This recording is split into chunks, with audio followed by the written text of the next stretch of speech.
Since our last video, when we started addressing the major repairs it was going to take to get this car on wheels again, that also includes getting the car running and also swapping out a few things in the process as well as upgrading. However, since then, due to working a full-time job, I haven't actually been able to make any videos on my car. And yes, that is the vacuum cleaner pipe. This car was once the ultimate daily driver. I bought it back in 2017 and it only had 2000 Ks on it, which is about 1200 miles. And most importantly, was driving on all four wheels. So what actually happened for me to embark on this journey? Defective vehicle notice. And due to a turn of events, the car has been sitting in my driveway with about 20 different jack stands underneath it, accumulating rust due to the exposed metal all around the car, making this rebuild that much worse, with a number of parts just scattered around my driveway, blending in with the nature. Even though this interior seems complete, there's just about the same amount of work inside the car as the outside, and that is because we are going to have to strip the whole interior in order to get this car to 100%. So comment down below if you have a project sitting in your driveway that needs your attention, because the longer you keep going past it and just keep looking at it, the longer it's going to sit there. Now, even though I like taking the car out, that of course, and with the number of aftermarket mods on the car, it just drew the wrong attention. And I really dug myself whole well when I chose to drive on non-road legal tyres. On our way home, we got pulled into an RBT, which means you need a plan B. And our plan B was, well, of 100 miles an hour, close to 100. random breath testing, better known as RBT, is basically just an excuse for the cops to be able to pull you over whenever they want to make sure you and your car comply with roads at times and maritime. To a defective vehicle notice. How you doing today? But let's forget about the defect for now, but there's something a lot more important than that. First things first, we're gonna have to clean all of that rubbish under the car in order for us to have a nice clean workspace area to start working on this car. I've tried using weed killer for these roots, but man, these things just keep coming back. I'm not sure what the hell it is, but if you have an idea of how I can get rid of all these weeds underneath the car because they just keep growing back, please let me know.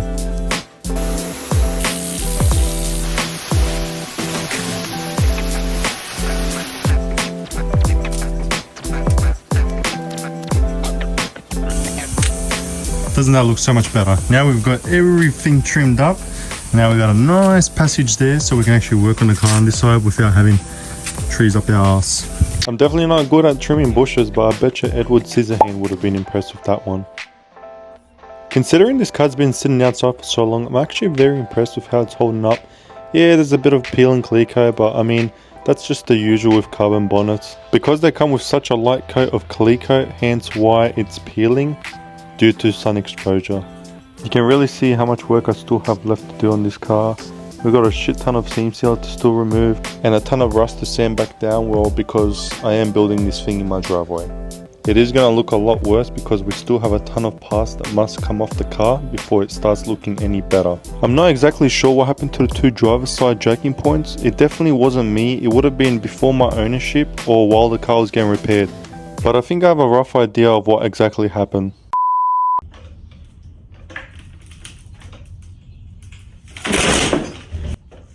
Oh my god.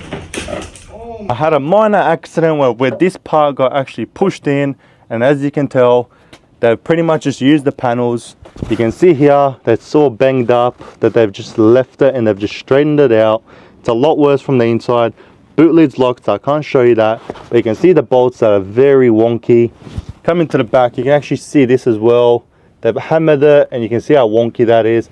But in comparison to this one, you can see this has flat.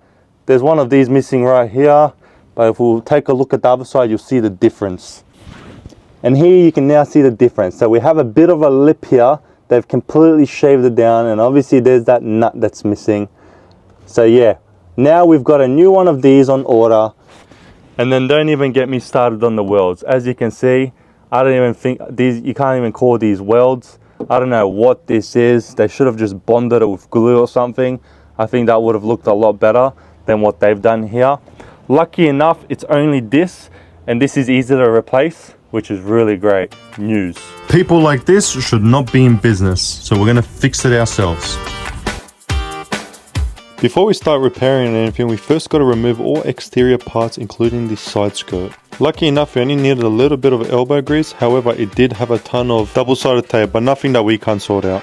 So I ended up just degreasing off the surface, that way when I wash it off, it can make it a lot easier for me to remove the seam sealer. If you guys want to try this yourselves, I'll show you the tools I'll be using to remove the seam sealer. The drill, gloves, wheel brushes, and glasses. Let's go. You also want to take notice with the direction that I'm holding the drill. I tend to push it away from my face because this stuff gets quite hot. It kind of acts like candle wax. And not only just that, because we are shaving this down to bare metal, it will tend to flick metal fragments as well, and you don't want that in your eye. My recommendation is to wear a long sleeve shirt, long sleeve pants, and maybe like a face mask. Pretty much everything that I'm not doing. Now that we have removed most of the seam sealer on this side, there's just so much of that. I couldn't believe how long it's taken me. I went through 3 battery changes just from removing this side. So I'll show you what it looks like on this side. As you can see, the wire brush actually does do a good job, and it actually left some of the OEM paint beneath. A lot of seam sealer on the floor. Now we got around about 60% of the seam sealer removed. Obviously, main focus was the back because that's the part we're going to be addressing later in the later video. I don't want to really remove the one from the front or the other side skirt. Only reason why, because it's been raining on and off recently, and obviously exposed to rain, you might see that quite quickly it does rust. That's the case right now. You kind of have to treat it straight away when you've removed it to bare metal, and obviously in our case that's what we're doing. This sun is really hot. Like, it's my eyes, I don't know if you can tell, my eyes are like half shut from this sun. We recently got the suspension, lower control arms, and the knuckles removed, as long as the bearings, but we still got a ton more to remove. So at the front subframe, there's only 4 bolts to hold it in place. It's pretty simple. Everything's stripped already, like we did in the previous video. So if you haven't seen that, go check that out. But actually, there's 3 bolts because there's one missing here. So we're gonna quickly get that out of the way, and let's start that right now.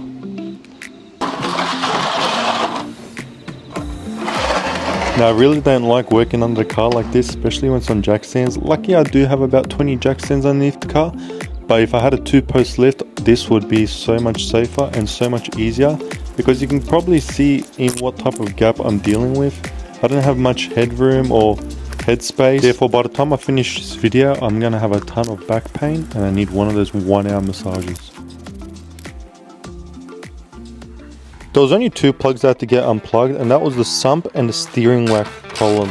Apart from that, everything else is pretty simple in order to remove this lower subframe. Just a few bolts, and that's just about it. In our case, it was a lot easier because prior to removing the subframe, we already removed the suspension, and we also removed the lower control arm. When removing the subframe, you will notice that the steering rack will stay attached, so you just got to pry it off.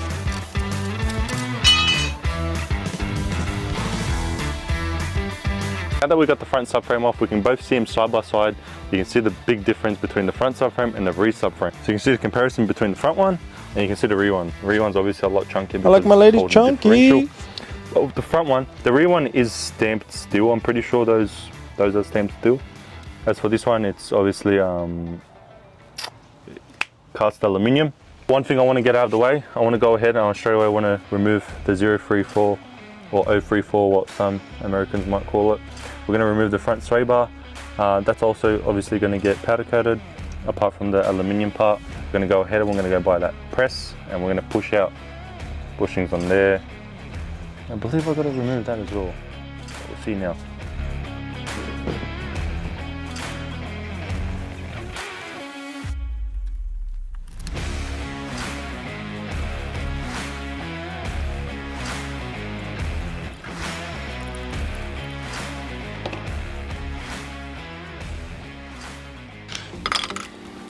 So you only had 1 and 2, 3, 4 bolts holding the sway bar into place.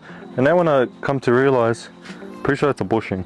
I think I'm gonna have to push that one out too. I did think that this front subframe didn't have a bushing, but from what I can see, that's a bushing. But doesn't matter, we'll push it out. Now I just got the exhaust hanger, rubber grommet that I have to remove. So we're gonna go ahead and we're gonna remove that quickly. This exhaust hanger is what attaches the downpipe to the subframe and which keeps it in place. I didn't realize I had a front bushing. I thought that thing just, for some reason I thought that thing just fell out. Doesn't matter. We're gonna go straight to Superjet. We're gonna go get that bushing press. Okay. Before we get the Superjet, we're just gonna label some bolts. So first we're gonna label some bolts. That way we don't lose them when we're reinstalling them. These are some big bags just for 2 bolts.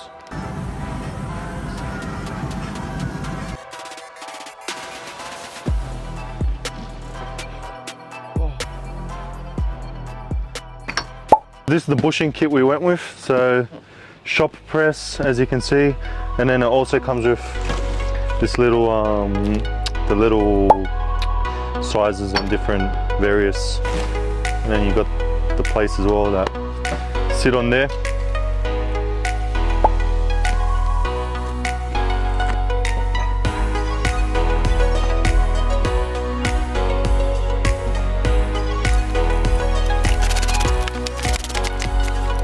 Yesterday got super late as I was trying to assemble that bushing press, but today's another day, so let's get straight into pushing out all those bushings. So with the press, you got this kit if you buy it in a set, so you get the different sizes and stuff like that. So this, and these ones all come off. The only one that you're gonna have to leave on the press, as you can see, is just this one. So you pull that off, that stays up there, and then you just choose different. It's pretty cool, it's pretty smart, I like it. So the first bushing we're gonna go with is the one on the knuckle. As you can see, you've only got one bushing on the rear knuckle. So that's the first one we're gonna pop out, and let's see how this goes. Have in mind, if you do push out these bushings, as you can see, they stick out a bit. So I don't recommend using any of these if you're gonna do that. But because I'm replacing this bushing, I already got a replacement for it. I don't care if it just pushes it out, doesn't matter, and damages it.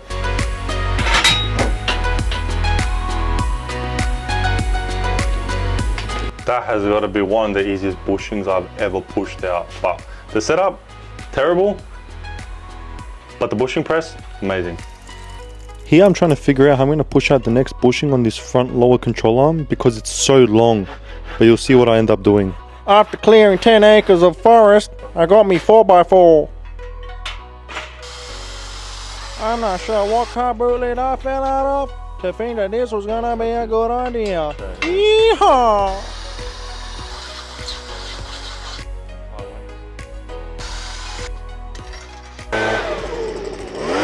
This is what we came up with.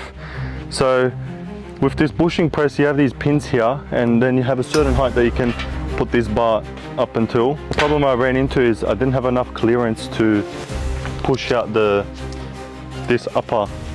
If you can see, this can be tight. Can't put it like this. It's just so it just won't sit right. So the thing I've came up with is to hold it like that. However, obviously that bar would restrict it. So we came up with this. Basically got some 4x4s, drilled them into this table so this thing is very steady. And now we're gonna attempt to push out the bushings. Knowing my luck, bro, everything's gonna go. Look, bro, I have the biggest feeling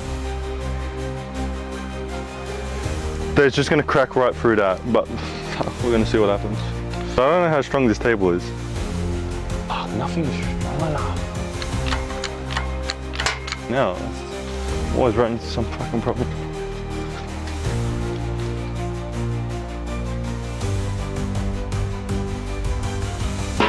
Whoa. That is definitely just went full blunt.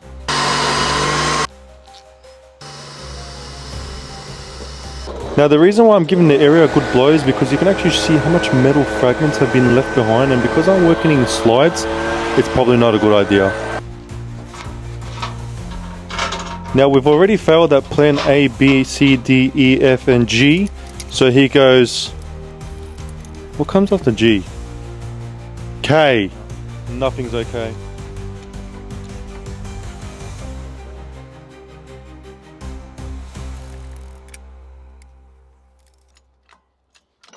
So I ended up getting these bushings out. These ones were pretty simple, luckily.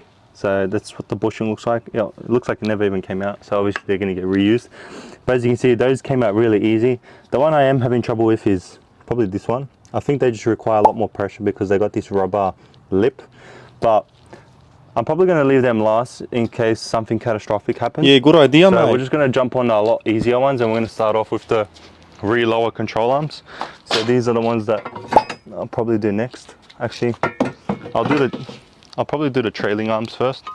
So I'll do these ones first. These do have already polyurethane bushings, I'm pretty sure, by Super Pro, but they're obviously going to get reused. So we'll go ahead and we'll start doing these ones next. Oh, look how easy it is. The only ones we have left is, let me see. The only ones we have left is the ones from the lower control arms. So we're going to do those ones next. And once we have done those ones, I'm going to go ahead, we're going to move on to the subframe. And then, yeah, that should be it. And then I'm going to leave those for last. Because, yeah, those do look pretty hard.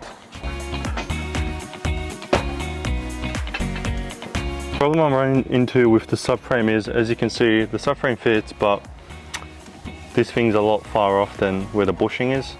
And it's hitting right here. So the thing I can do is use this hole here and just run it through this pipe here. That way it's a lot closer. So I think that's what I'm going to do. I'm not sure what wizard I am to think that that was actually going to work. So I've only just realized that that front bushing on the subframe is actually made up of two pieces. So how it works is it basically sandwiches together. One comes from the top part and one comes from the bottom part. And then they come together and they unite. So in order to get that off, I'll show you what it looks like. So you got the top piece, and then you obviously got the bottom piece, and they come together.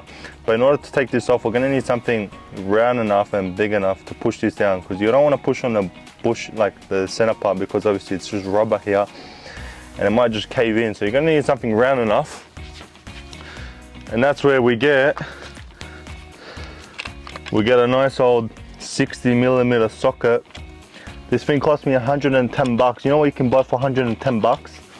Anyway, as you can see, it sits pretty flush on there, and it's pretty much the right size, as you can see. Well, it's close enough to push it out.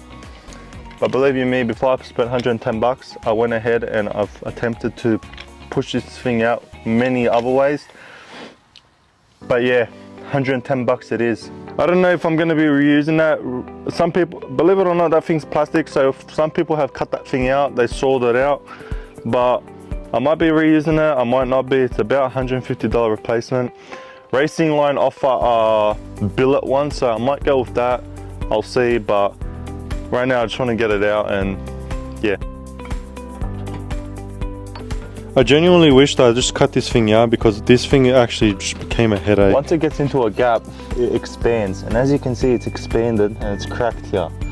And you can see right there that it's expanded into this hole.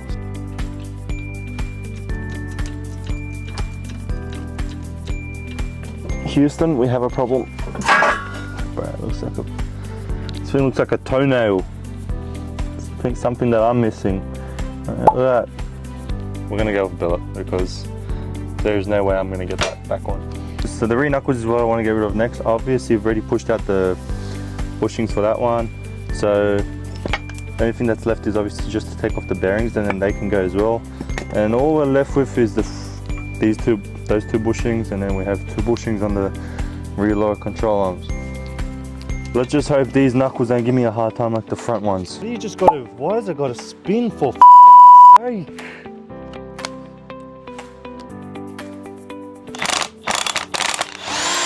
Would you look at that? Straight off the bat. Mate, these are piece of cake. Oh baby. Look at that. I'm telling you, bro, if these things gave me a hard time, it wouldn't be pleasant.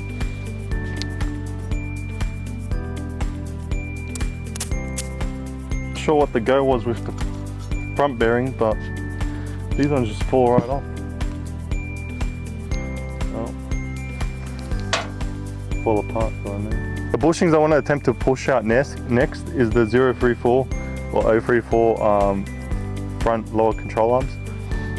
I'm really worried about these ones, but we're going to go ahead and attempt it, because I don't know, I was struggling a bit with them. The very last ones I'm going to do is the rear lower control arms because I don't have a socket for those yet. I'm going to have to stop at Total Tools and go get a socket. The last ones I have to push out is the ones on the subframe. And then yeah, this can all get dropped off for powder coating once again. And on our way.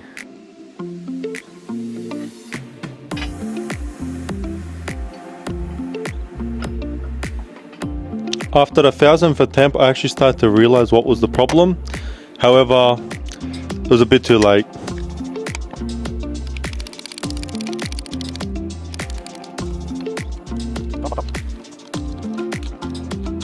What has happened is, as you can see, this bushing has like a little lip on it, that little lip, you can see it there. And what has happened is, if you're going to push out a bushing like this, you're just going to want a socket the size of that metal part in the middle, because you need space for the rubber to stretch out and obviously fall through. In this case, I didn't give it that extra space. I went with a bigger socket. And then what ended up happening is, got this lip that sits on top of the edge right there. And you're going to want to give enough space for that to pop out. However, I went with a bigger bushing, and as you can see, this bushing can't even go through there, so it would have not pushed it out regardless. And it's created such a tight seal around there that it's obviously ripped off this little ring that was around the bushing. And because it had no space to go through, that has then caused it to separate from the actual bushing. We love that, don't we? But from what I remember, these bushings are actually the same bushings that they put on the OEM control arms. So I'll just get an OEM bushing and I'll replace it, so no biggie. But that is one control arm ready to go. Knowing the information I know now, just watch the next one just come out like this. And that's quite literally exactly what happened.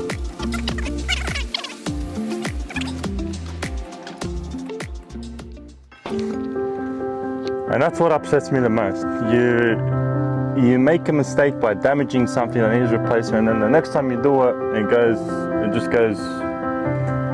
really well, huh?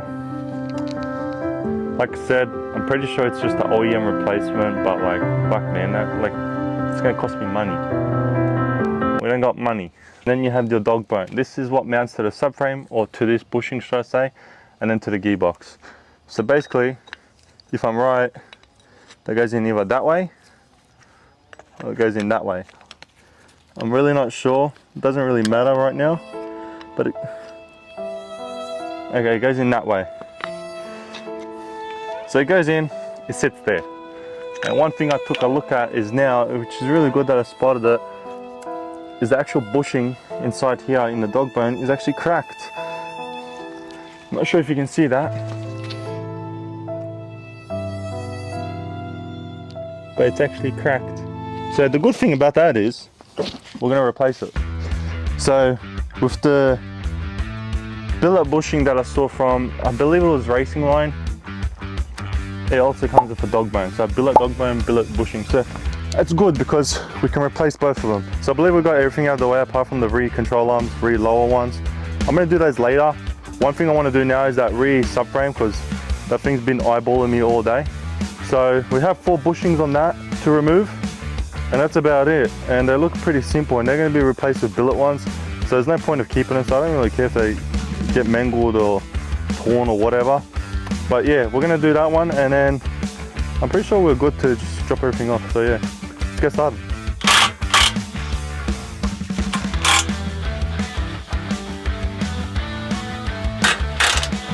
You know what, since I'm disassembling this rear subframe, I'm going to go ahead and disassemble the rear diff. I'm going to remove these CVs. They're obviously going to get torn apart. That's going to, they're going to get powder coated as well. But I'm going to go ahead and tore the end down because this thing's pretty heavy. So yeah, and I can store it away until everything's ready to put back together. As for the diff, there was only 3 bolts holding it into place. So 1 and then 2 below right here and right there. And it's got these plates. They do have billet replacements, but these are metal and they're pretty good. So I'm just gonna get them powder coated. We've done all these powder coating, like why not just powder coat everything? And powder coat these bushings as well. Now you might have noticed that I'm lacking a lot of power tools and I can't get my impact gun in there. It's specifically designed for just bigger bolts. So I just ended up leaving the CVs on there, because as I was trying to undo one CV, the other side would just constantly spin. So you have to have a socket in both CVs in order for it to not spin freely.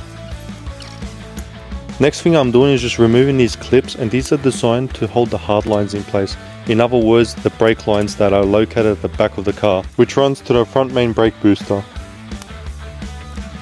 If you're wondering what tool I'm using, it's just the pick tool. I got it off Amazon. It comes with a set of 40 or 50 I believe, and I got it super cheap. I think it was only 20 bucks, but if it's something that you need, I'll link it down below. And now this is where things get a bit tricky. Now I didn't know that the 4 bushings that are located on the rear subframe that are actually plastic. If I knew this, I would have just cut them out.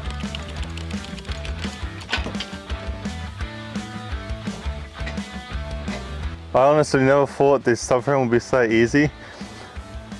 It's honestly just bringing joy to me how easy things are going, because fuck man, I am worn out, especially in the sun right now. This whole subframe is just balancing off of that one bushing. But yeah, once I pop that one out, we just got 2 more and that should be it. With a subframe this size, you're definitely going to need a second pair of hands, because this thing was actually really heavy, even though the diff wasn't attached to it. Just as our 4 things were going smoothly, well, they didn't.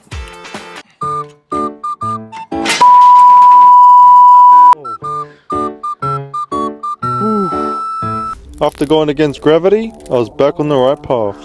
And if you're doing bushings yourself, I'll tell you right now, don't get emotionally attached, because straight from the beginning, we got off on the wrong foot.